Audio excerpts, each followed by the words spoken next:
Friday. Stay with us for a while. Almost late to Hang class. out. You're a little lower. I know. The chair, that's all. Gotta be fix. That's what they said it for. Joe said it for 5'8". Person 5'8".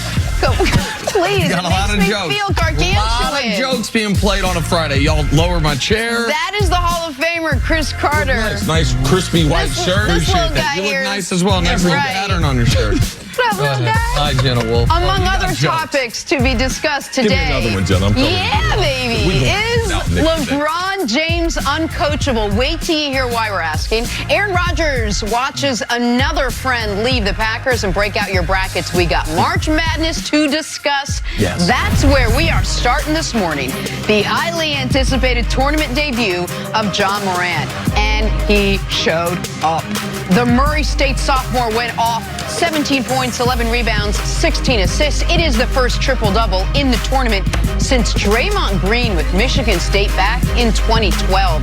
The 12th-seeded Racers won just their fourth ever NCAA Tournament game, upsetting Marquette 83-64. We've been talking about Ja for months now. See, how impressive was he in his tournament debut? I was more impressed than the stat sheet would say. I know he has a triple-double, and anytime you do that, it's a rare occasion, especially in college basketball. But we've been talking about him for so long, playing totally off of Broadway at Murray State.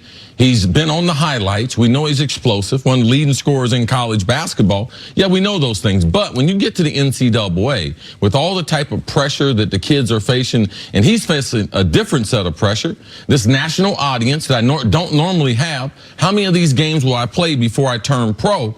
And his ability to be able to stay patient and stay calm. That's what I thought was in the game. Outside of his overall basketball skills, his ability to go off of the bounce, be able to get to the hole. But man, they were packing the lane. He wasn't forcing up a bunch of bad shots, which typically in this situation, someone with his resume, that's what they would do. And he's so unselfish. Man, at 19 years old, he has the type of maturity to his game that is beyond his years. So looking at the game yesterday, looking at the hype that was on his game, looking at the way he was defended, man, I thought he played a tremendous game of relying on his teammates.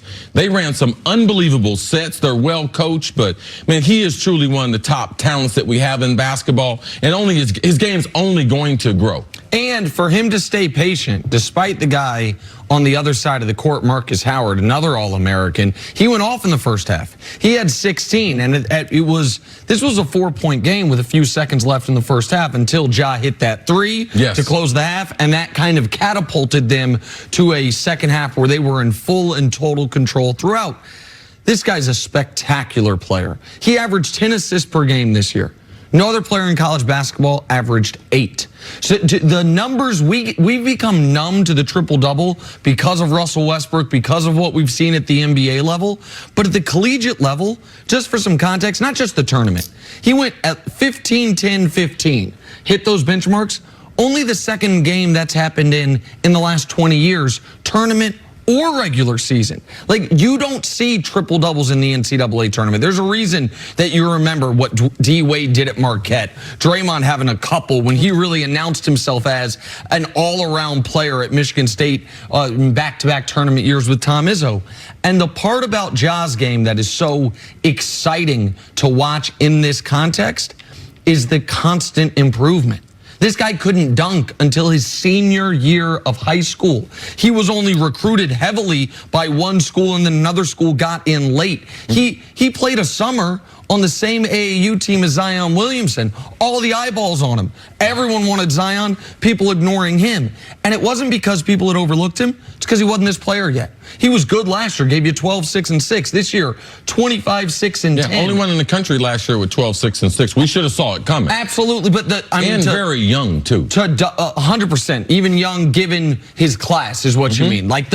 But to double up, go from 12, 6, and 6, which was great, to 25, 6, and 10, to have a team that right now looks dangerous, a team that right now you don't want to face in this tournament, and for him to show up on that stage against a really good player in Marcus Howard, and to be the class of the first day of the tournament was spectacular. Was it the kind of performance that cemented him as maybe the #2 overall pick behind Zion? I mean, have we projected him to go that high already? I think the pro scouts have him in that top 5. Now, as you go through the workouts and you start breaking down their skill level, but I just think his overall, when an NBA coach or scout looks at him, they look at not where he is now, but how much can his game grow? That was one of the things about Michael Jordan, with him deciding, because he was not a prominent player in high school his first couple years, and one time even being cut after his sophomore season. But when he went to Dean Smith, NBA scouts knew he could grow his game. We knew he had the vertical game, knew he could shoot the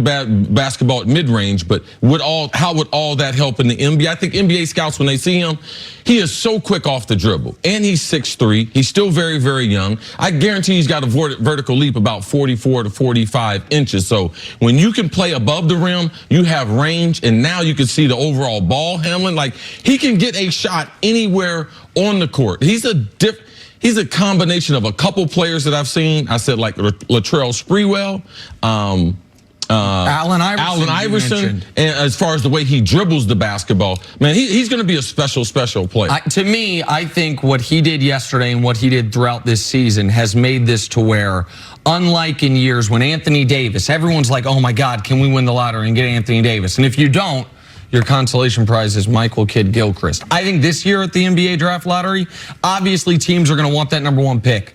But if you get the #2 pick, I don't think you're going to be disappointed, and I think he's going to be the guy. RJ Barrett's excellent and will make an excellent impact immediately, but this guy's game translates so instantly to the next level. His first step is elite. His vision is elite. His passing is elite. His shooting is not yet close to elite, but it's serviceable.